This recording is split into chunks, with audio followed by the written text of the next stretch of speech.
Which team will Derek Carr play for in 2023? All that and more on today's episode of Locked On Dynasty. You are Locked On Dynasty Football, part of the Locked On Podcast Network. Here are your hosts, Matt Williamson and Ryan McDowell.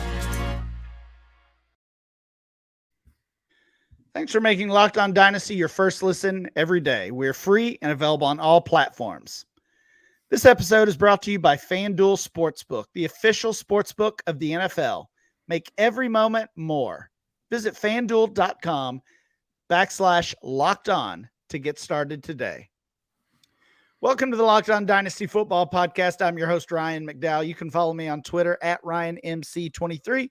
Joining me, as always, is Matt Williamson. Find Matt on Twitter at WilliamsonNFL. Matt, how's it going today? It's going great. How about you? It's going well. It's Valentine's Day. Yeah. The off season is finally here. You know, I feel like, Matt, on this show, we have declared it the off season like 5 different times already just in the past couple months. You know, when we're eliminated from the playoffs, or when the NFL regular season ended, or, you know, a few different dates, but now it's officially here. Yep. It is the off season. You and I will be at the combine in what? Yeah. About 3 weeks. Looking Might forward be to that. earlier. Always. Yeah. Right. Always good to meet up with you there, get some insight on these incoming rookies. But we've got some stuff that's going to be happening before that. And man, I want to get this conversation started today with Derek Carr, Las Vegas Raiders quarterback Derek Carr, at least for the moment. In fact, by the time you're listening to this, he might have already been cut by the Raiders. That's kind of what we found out was going to happen. And this weekend, actually just before the Super Bowl. And of course, the background here is obviously the team had benched Carr late in the season. The two sides had kind of said their goodbyes. Carr actually left the team even for those last couple weeks of the regular season. So the Carr parting ways here is not a surprise at all. The Raiders did grant him permission to seek a trade, meet with other teams about a potential trade. And he did meet with the Saints last week, I believe it was. Sounds like that meeting went pretty well. But then we get the news that Derek Carr was not going to waive his no trade clause, which he did have as part of his contract. And Carr was really the one in the power position here, because if he doesn't waive that no trade clause, he's got an injury guarantee that's going to kick in. I believe it's actually tomorrow. So like I said, okay. He's getting cut very soon. He's getting cut today. Yeah. Maybe by the time people listen to sure. this, he's already gone. Yeah. Right. Yeah. So let's move past Derek Carr of the Raiders, and let's try to find out. Real quick nugget too. Decide. I mean, Sure. I found it interesting about him saying, "Hey, you really have to cut me." You know, like he's not doing his old team any favors. He's doing his new team a favor a little bit, in that whoever gets him doesn't have to give up a 2nd-round pick, and maybe that's a guard or a wide receiver for him or whatever. And I also think that the ability to negotiate the next contract is key for him too. Well, he was essentially going to choose his team either way, whether it was through waiving that no trade clause or becoming a free agent, which is the way it's going to go. I don't know. I would assume the contract he'll get on the open market will be less than what he was due. Probably, but by the Raiders. But you're right. Yeah, kind of hurting the Raiders a little bit, helping whatever new team he lands on as a result. And like you said, keeping those picks and maybe even saving them a little bit of money.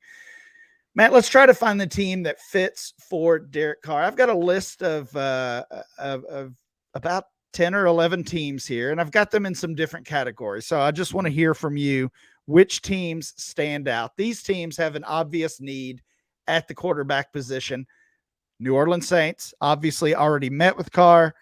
Maybe he even has that kind of worked out, at least in his own head, of how this is going to play. They have interest in him. He becomes a free agent and he goes to New Orleans. That's certainly a possibility.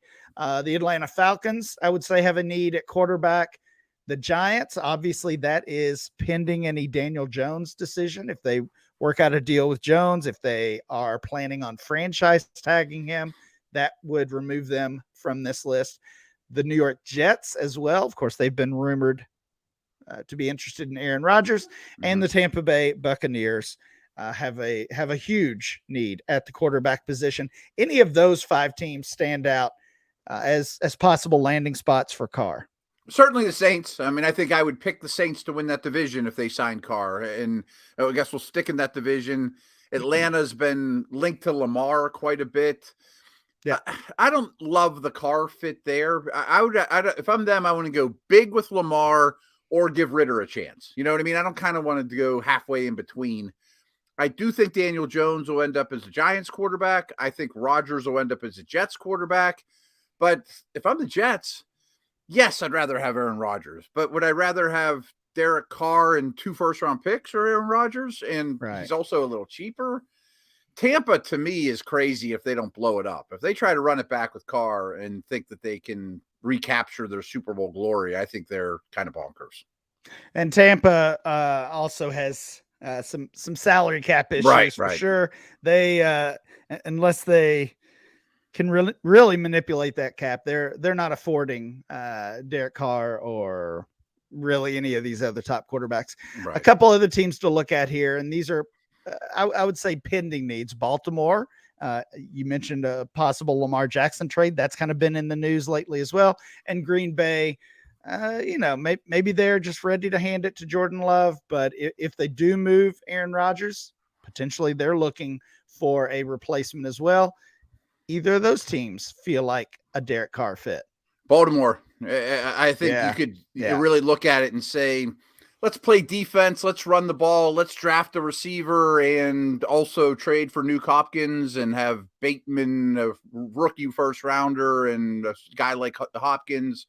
And we're going to just play a totally different way. You know, I mean, we had a lot of success with the Lamar style, but let's run it back with Carr and be a little more traditional. Maybe with all those extra picks you get for Lamar, you draft a quarterback as well, or that's next year, or bump it, or next year's first or whatever. I think Green Bay's love if it's Rodgers. I mean, I think you have to be that. That has to be the move. Yeah, that makes sense. 4 other teams we should mention as having a need at quarterback: Houston, Indy, Carolina, and Tennessee. Didn't really include those in this conversation because all 4 of those teams do have the draft picks that we would at least assume they could find a quarterback, especially Houston and Indy. The 2nd and 4th pick for those teams. Carolina has the 9. Tennessee has the 11 if they decide to move on from Ryan Tannehill. And honestly, especially those Houston, Indy, Carolina, not necessarily ready to contend in 2023. So you think probably not a fit for Derek Carr. So Matt, those first 5 we talked about: New Orleans, Atlanta, Giants, Jets, Tampa, plus Baltimore. Call your shot here. Is it New Orleans? Is it that easy that Carr goes to New Orleans, or do you see another landing spot? That's my shot. And what's total coincidence about this is right after the AFC or the championship week on Peacock and Williamson, we did an exercise of guessing all 32 teams starting quarterback.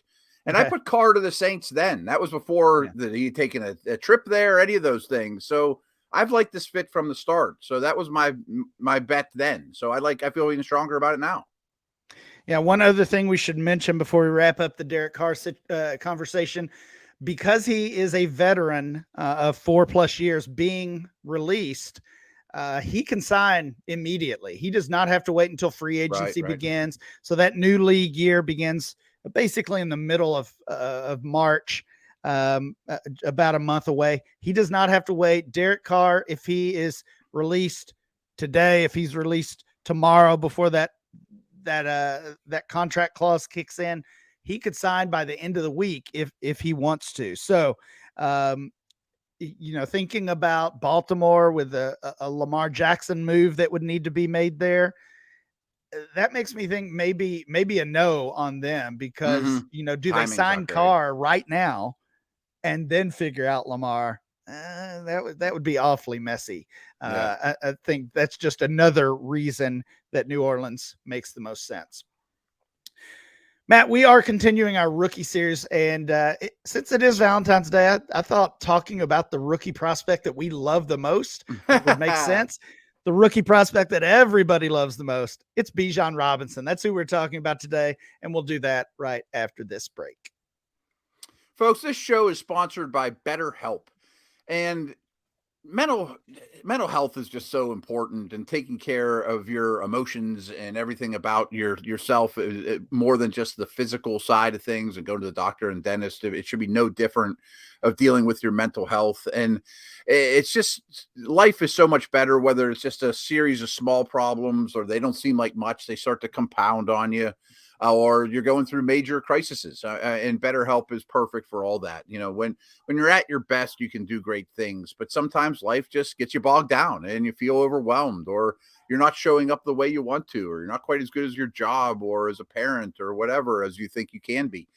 Working with a therapist can help get you closer to the best version of yourself. So, because when you feel empowered, you're more prepared to take on everything that life throws at you. So I've certainly found that true in my life. And sometimes you don't even realize, boy, I'm not at my best, but I could be. And maybe somebody else helping you, puts that into perspective for you. So if you're thinking about giving therapy a try, BetterHelp is a phenomenal option. And I think that's something you absolutely should look into. It's very convenient. It's all online, super affordable, flexible with your schedule and hours. You have to fill out a brief questionnaire that's real easy to do and get matched with a licensed therapist. And if you're not comfortable with that therapist, you can switch therapists at any time for no additional charge. It's not a problem at all. But if you want to live a more empowered life, therapy can get you there. Visit BetterHelp.com/LockedOn today for 10% off your first month. That's BetterHelp, HELP.com/LockedOn. All right, Matt, let's get this Bijan Robinson conversation started. And this is going to be a good one. This is going to be a glowing report. We're excited. We're excited for Bijan to get into the league, and I know you all are as well. Of course, Bijan Robinson, the running back from Texas, 6 feet tall, 220 pounds, 21 years old, just turned 21 actually. So he'll enter the league at that perfect age, not an older prospect that might ding the value, just right where we want to see him. He was a 5-star recruit coming out of high school in Arizona. He was the RB1 in his recruiting class. So he's really been the guy all along. He's pretty easy evaluation. Very easy. Over 7,000 rushing yards in high school, Matt. And, wow. And I know high school numbers look crazy sometimes. We look back at Derrick Henry's numbers and things like that, but 7,000 is just wild. It's hard to imagine, right? Robinson did consider Michigan, UCLA, and Ohio State before committing to Texas. Played 3 seasons for the Longhorns, and we really knew right away with Bijan Robinson. And as I said, he came in as the RB1 in the class, so he was a player that if you're in Devy leagues, you were looking at him from day one, really. Looking at his freshman year production, over 700 rushing yards, just under 200 receiving yards. So he's been a receiving threat throughout his college career as well. Sophomore year, over 1,100 rushing yards, 11 touchdowns, just under 300 receiving yards, and 4 more scores. And finally, as a junior, over 1,500 rushing yards, 18 touchdowns, caught 19 balls for over 300 yards and a couple more scores. He was the 2022 Doak Walker Award winner as the best running back in the nation, and also a 2022 unanimous All-American. Matt, tell us what you've seen from Bijan Robinson. Yeah, I mean, I think people compare him to Saquon Barkley a lot just because it's hard to find weaknesses in their game. I think Barkley was probably faster, but Barkley also had a bit of a habit of, since he's always been the best player on the field, that he would bump things to the outside, more than he should, as opposed to just taking what's given. And Barkley still has some of those issues. He's phenomenal, though. I mean, Robinson is powerful. He sees the field really well. I love his burst when he decides to go. I mean, again, he might not have great long speed, but neither did Lev Bell. I mean, he ripped off a bunch of 15, 25-yard runs. Maybe you don't hit the 80-yarder all that often. He's rare. I mean, I don't know what else to say about him in that it's hard to find true weaknesses with the guy. Yeah, we were talking before we started recording here and thought this might be one of our shortest episodes yet. It just feels like there's not much left to say when it comes to Bijan Robinson. We will talk some dynasty value. We'll talk about some possible landing spots. Of course, those things will ultimately impact how we feel about him as a dynasty asset. But the list of strengths is really a long one. He's got the size, speed, power. He's got all of that. As I mentioned with some of those numbers, he has already shown that he can be a quality receiver out of the backfield. So often we see these big power backs and they can't catch the ball. That was kind of the conversation we had with a guy like Kenneth Walker last year. And we've done it with Nick Chubb and Derrick Henry and guys like that. That's not what Robinson is. He can catch the ball. He can be a threat in the receiving game as well. I mean, vision and feet and, ability to cut and find those holes in the defense. Really can do it all. Can break tackles. Real quick on breaking tackles. I just saw this from Pro Football Focus. They chart those things. He said, their initial guide came out. So I just pulled him up real quick. And he said, or the Pro Football Focus said, Robinson forced 104 missed tackles this season, breaking David Montgomery's college record.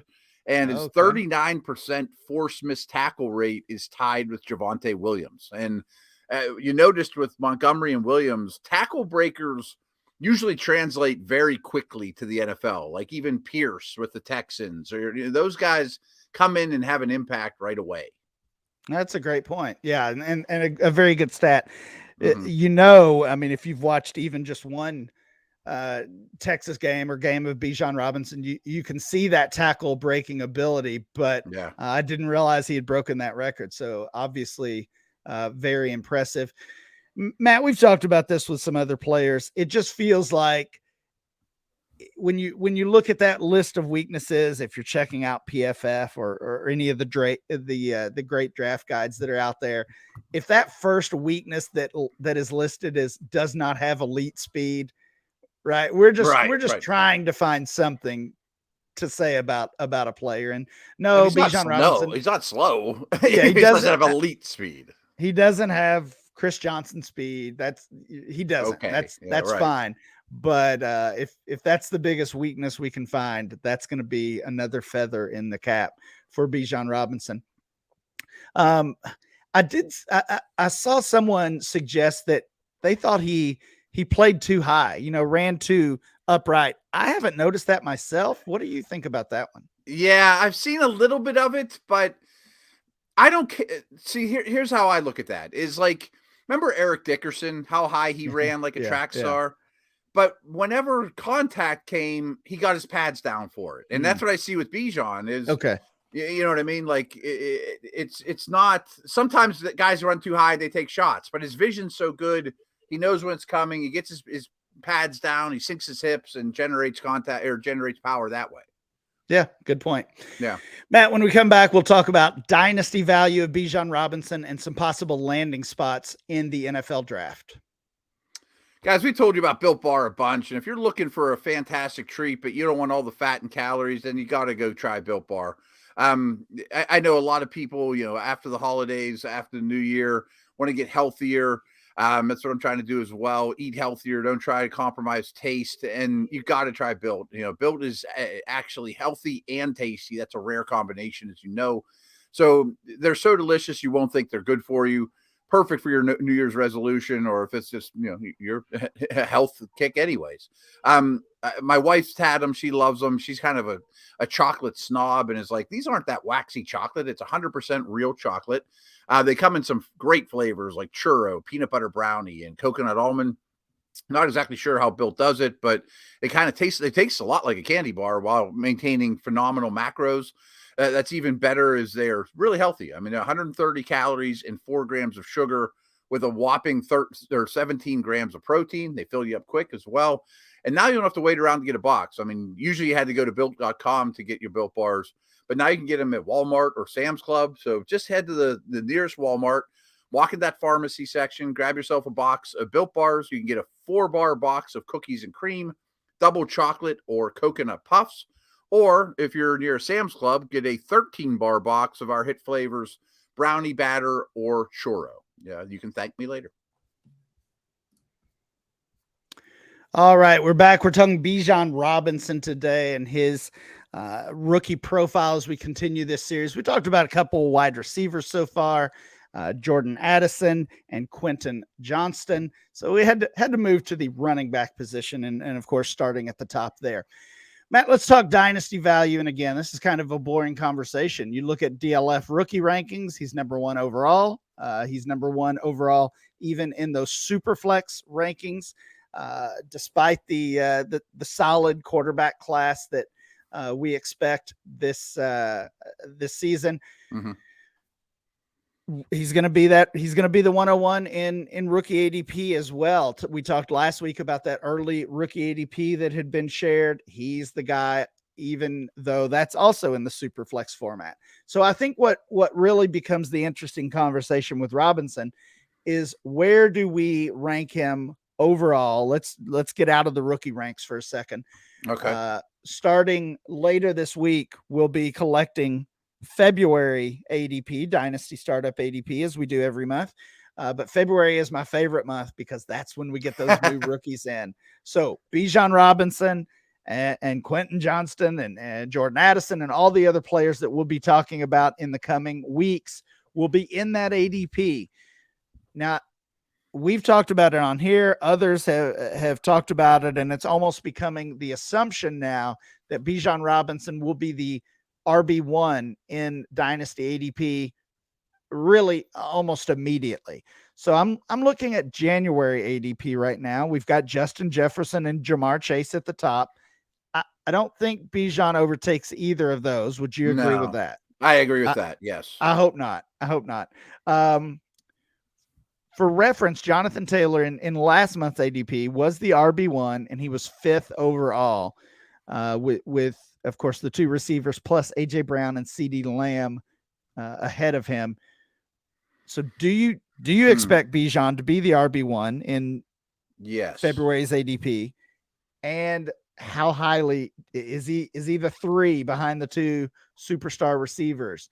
Or maybe to Brown, Lamb, Waddle, Breece Hall, St. Brown? Who jumps ahead of him, or who is ahead of him? Well, he's my RB1 now for Mine Dynasty, as well. And partially, really for 2 reasons. First of all, I've done more homework on him and more draft homework, and he's a better receiver than I thought. I knew he was a good receiver, but he's even better than I thought. He can, I mentioned Lev Bell. I mean, he's a big back that can run wide receiver routes. David Johnson in his prime. I mean, that's hard to find with his size to run receiver routes. And I know we're going to get to some of these mocks, but I actually ran my own mock and I had him landing in Buffalo. And just every time I look at the draft order, almost any of the spots that he could land are really, really good. I mean, it's not Houston or, you know what I mean? Yeah, absolutely. I agree with you. I think he'll be the RB1 in our ADP. We see rookie hype take over, every year really. And it's kind of been the opposite this year. We talked about that a little bit last week, that people are cooling on the class here in the early part of the offseason. I think he ends up with an ADP of 3. I think it's going to be Jefferson and Chase. And then I think we're going to see Bijan in that 3 spot, which will be by far the highest ADP for a rookie running back this early in the process. So no surprise to see that he's breaking records, setting new standards already in the dynasty space. Let's talk about some of those. Real quick, I would trade C.D. Lamb for him right now. I don't know about A.J. Brown. Okay. Yeah, that's fair. Fair. Some possible landing spots, and you look at the mock drafts, and for the most part, as elite of a prospect as he is, for the most part, he is being projected to be a late first round pick. And, that's probably more about the running back value overall, not necessarily an indictment on Robinson as a prospect. But I mean, you watch the Super Bowl and see late round pick Isaiah Pacheco, playing as well as he did. And you just think, why do you spend a top 10 pick on a running back? You probably wouldn't. I don't think he'll be a top 10 pick. I don't think he'll be a top 20 pick. I think he goes in the bottom third of the draft. And that means a playoff team. That could be ultimately really good news. You look from the bottom up. Of course, you have the Chiefs at 32, Philly at 31, New Orleans at 30, Cincy at 29, Buffalo 28, Dallas 27. And look at some of the recent NFL mock drafts. Mel Kiper projects Bijan Robinson to go 26 overall to Dallas. Makes some sense. Matt Miller. What's that? Makes some sense, if Paul would leave. We have heard some reports that Dallas will is planning to keep Zeke and franchise tag Tony Pollard. I think that Kiper's mock came out before that report, so I would assume that probably changes that. Matt Miller of ESPN he was the highest on Bijan Robinson. Remember last week he was also the highest on Jordan Addison. Miller has Bijan going off 10 overall to the Philadelphia Eagles. Of course, Miles Sanders is a free agent, as is Boston Scott. So that's a potential need. But even with the 10th overall pick, you're talking about the Eagles. Got that pick via trade with the Saints. Dane Brugler also projects the Eagles to draft Bijan Robinson, but that's with the 30th pick of the NFL draft. So their second first rounder. The other three guys I want to look at here, Daniel Jeremiah, Lance Zierlein, and Danny Kelly, our friend from the Ringer, along with you just told us, Matt. Yeah. All four of you, Jeremiah, Zierlein, Kelly, and you, project Bijan Robinson to be drafted 27th overall to the Buffalo Bills. And Devin Singletary, a free agent. What a landing spot that would be. Man. And my thought process of it was Buffalo needs to realize not only do they have a need there, but they need to get away from these smaller backs and realize the area of the country they're in. And their goals are to win Super Bowls. They're going to be playing meaningful games late in the year in bad weather. And to count on the Singletaries and Allen as your primary ball carrier just doesn't make sense to me. Like I said after they lost in the playoffs, that they need Jerome Bettis and Vince Wilfork. They're built for they're not built for their town. You know what I mean? Yeah, that's fair. They don't really throw the ball to their running backs. We made a big deal. This was a big narrative last offseason, and we talked about it many, many times. They tried to get J.D. McKissick. They tried to get Christian McCaffrey. They ultimately drafted James Cook, who was viewed as one of the best pass catchers in the rookie class last year. But they still didn't throw even to Cook very often.